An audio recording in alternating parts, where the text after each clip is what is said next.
Alright, so a little while ago, my dad was doing a tidy out of the house and he gave me his camera.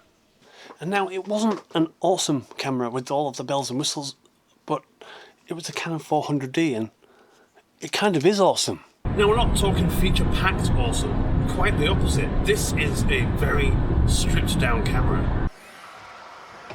And that, in part, is what makes this such a great camera for beginners.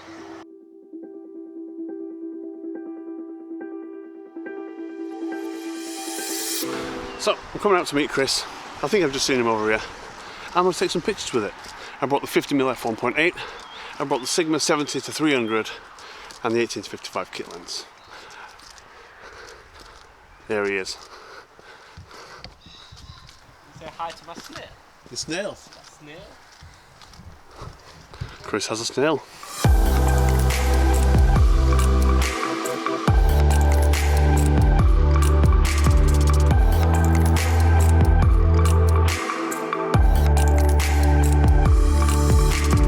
Right, so this is another one of these little local woodlands that has bluebells and wild garlic and all that stuff all over the place. So we've just found this little path that cuts through it all, and I think I'm going to set up with the 400D and get the first shot around here. Alright, well, Chris is set up behind me, or setting up behind me.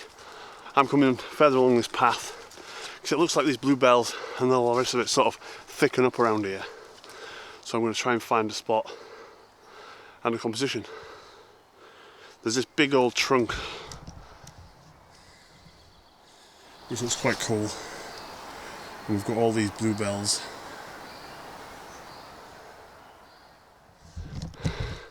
So yeah, let's get the 400D out and see what we can get. So as you can probably see, the light is kind of flat, kind of naff. So I'm going to get the lights out. I'm going to set up real low. I think I'm going to get some close-up shots of these wild garlic, because apart from them smelling awesome, they've got these really nice white flowers on them. So I'm going to set up real low to the ground, go macro-ish, and hopefully get something nice.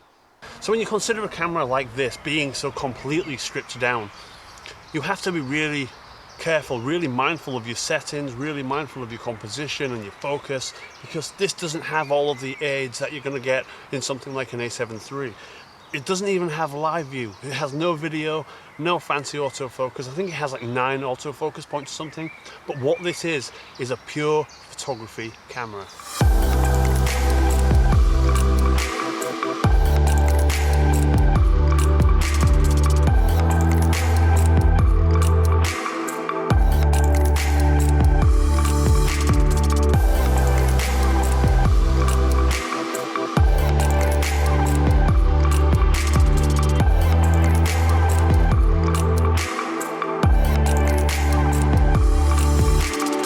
Alright, so hope you enjoyed those images. First one was shot with the 70-300 at whatever settings you saw on the screen. The last one was shot with just the 18-55, cheap as you like kit lens. It's not even like the version 3, it's just like a really, really old, about £19 kit lens.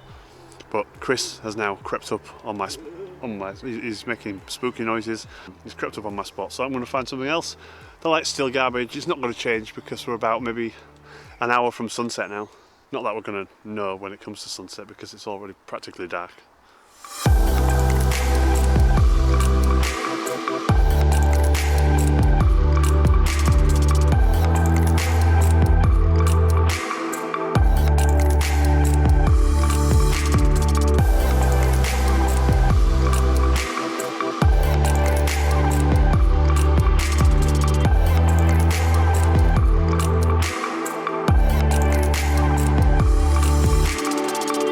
So I've left Chris over there doing his thing. I put the 50mm f1.8 on the 400D, and I'm just going to go handheld for a little bit. There's some cool tree stumps and stuff around here, so that 1.8 is going to allow me to get that really nice blurry background. So I'm going to go for that for a little bit. It is getting quite dark, so I'm not going to be at it for much longer, but let's talk a little bit about this thing.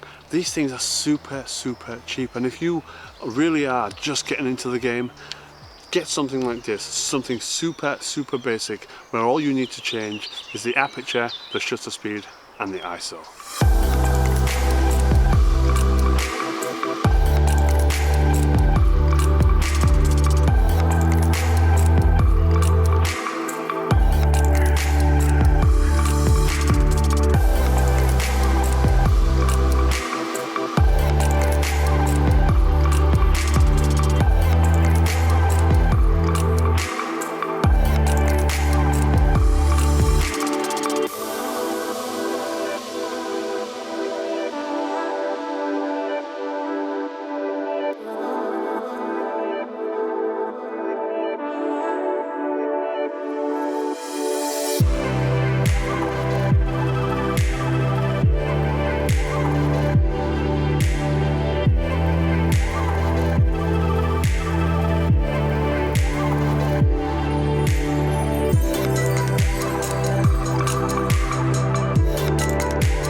Canon 400D. Chris is a Canon user, and you have a 400D. I have a 400D, I have a 7D, I have a 1D.